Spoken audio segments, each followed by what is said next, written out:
Hello friends, வணக்கம். Welcome back to my channel. இன்றைக்கி நம்ம உங்கள் ஃபோட்டோஸ்லேருந்தோ இல்லை வாட்ஸ்அப்பில் போய்ட்டு ஒரு ஃபோட்டோஸ்லேருந்து ஃபோட்டோவை எடுத்து செலக்ட் பண்ணி வாட்ஸ்அப்பில் சென்ட் பண்ணும் போதோ ஃபோட்டோ வந்து சென்ட் ஆகாமல் ப்ரிப்பேரிங்னு சொல்லிட்டு இந்த மாதிரி சுற்றிக்கிட்டே இருக்கும். ஃபோட்டோவே சென்ட் ஆகாது, அப்படியே வந்து கேன்சல் ஆகிடும். இந்த ப்ராப்ளம் வந்து எனக்கு iPhone 15 Pro Max இந்த மாடலில் தான் எனக்கு இந்த ப்ராப்ளம் இருக்குது. இந்த உங்களுக்கும் இருக்குன்னா இந்த வீடியோ கண்டிப்பாக ஹெல்ப்ஃபுல்லாக இருக்கும். அதுக்கு செட்டிங்ஸ் வந்து ஓப்பன் பண்ணிக்கோங்க. உங்கள் மொபைலில் செட்டிங்ஸ் போய்ட்டு ஜெனரல்னு சொல்லிட்டு இருக்குல்ல, அதை கிளிக் பண்ணுங்கள். அதில் மேலேயே பார்த்தீங்கன்னா ஐஃபோன் ஸ்டோரேஜ்னு சொல்லிட்டு இருக்கும், அதை செலக்ட் பண்ணுங்கள். அதில் கீழே ஸ்க்ரோல் பண்ணிக்கிட்டே வந்து வாட்ஸ்அப்னு சொல்லிட்டு இருக்குல்ல, அதை வந்து செலக்ட் பண்ணுங்கள். இப்போ உள்ளே பார்த்தீங்கன்னா ஆஃப்லோட் ஆப்னு சொல்லிட்டு ஒரு ஆப்ஷன் இருக்குல்ல, அதில் பாருங்கள் ஸ்டோரேஜ் வந்து ஃப்ரீ அப் பண்ணும். ஆனால் அதில் உள்ள டாக்குமெண்ட்ஸ் டேட்டா எல்லாமே அப்படியே தான் இருக்கும்.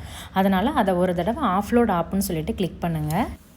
கிளிக் பண்ணிங்கன்னா offloading WhatsApp will delete the app but keep its document and data இந்த மாதிரி காமிச்சு கீழே வந்து கேன்சல் ஆஃப்லோட் ஆப்னு 2 இது இருக்குது பாருங்கள். நீங்கள் அதில் ஆஃப்லோட் ஆப்பை கிளிக் பண்ணுங்கள். கிளிக் பண்ணிங்கன்னா திரும்ப உங்களுக்கு இந்த மாதிரி வந்துடும், ரீஇன்ஸ்டால் ஆப்னு சொல்லிட்டு அந்த இடத்துல மாறி வந்திருக்கும். இப்போ அதில் அந்த ரீஇன்ஸ்டால் அப்ளிகேஷன் சொல்லிட்டு இருக்குல்ல, ஆப்னு அதை கிளிக் பண்ணி திரும்ப இன்ஸ்டால் கொடுத்துட்டு அந்த ரீஇன்ஸ்டால் ஆப்பை கிளிக் பண்ணிவிட்டு வெளியில் வந்துடுங்க. வெளியில் வந்துட்டு நீங்கள் அந்த வாட்ஸ்அப் இமேஜை மேலே பார்த்தீங்க அப்படின்னா இந்த மாதிரி வந்து இன்ஸ்டால் ஆகிட்ருக்கும். இன்ஸ்டால் ஆகி இந்த மாதிரி வந்து வந்துடும், திரும்ப நமக்கு அது வந்துடும். நீங்கள் அதை ஓப்பன் பண்ணிவிட்டு உள்ளே போனீங்கன்னா நீங்கள் சென்ட் பண்ண மெசேஜஸ், காண்டாக்ட் எல்லாமே அப்படியே இருக்கும், எதுவும் டெலீட் ஆகிருக்காது. இப்போ வாட்ஸ்அப்பில் ஒரு சேட்லேருந்து அந்த ப்ளஸ் சிம்பிளை நான் கிளிக் பண்ணி ஃபோட்டோஸ்லேருந்து நான் ஒரு ஃபோட்டோவை செலக்ட் பண்ணிக்கிறேன். நம்ம ஒரு ஃபோட்டோவை சென்ட் பண்ணி பார்ப்போம். இப்போ நான் இந்த ஃபோட்டோவை வந்து எடுத்திருக்கேன்.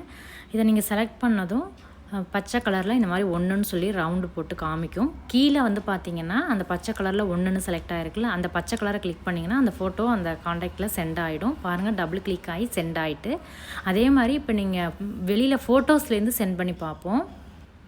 இப்போ உங்கள் மொபைலில் ஃபோட்டோஸை செலக்ட் பண்ணிவிட்டு அதில் ஒரு இமேஜை வந்து நீங்கள் செலக்ட் பண்ணிக்கோங்க. இந்த இமேஜை செலக்ட் பண்ணிவிட்டு கீழே ஷேரிங் சிம்பிள் இருக்குல்ல, அதை கிளிக் பண்ணி அதில் நம்ம வாட்ஸ்அப்பில் தான் வந்து சென்ட் பண்ண போகிறோம்.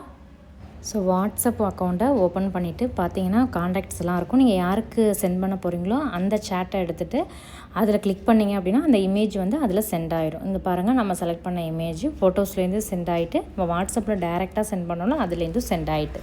இந்த மாதிரி தான் நான் வந்து பண்ணேன். அதுக்கப்புறம் எனக்கு ஃபோட்டோ வந்து சென்ட் ஆணுச்சு. இந்த வீடியோ யூஸ்ஃபுல்லாக இருந்தால் லைக் பண்ணி, ஷேர் பண்ணி, சப்ஸ்கிரைப் பண்ணிவிட்டு பெல் ஐக்கானை கிளிக் பண்ணி ஆளுங்கிற ஆப்ஷனை கிளிக் பண்ணி வச்சுக்கோங்க. தேங்க்யூ ஸோ மச் ஃபார் வாட்சிங்.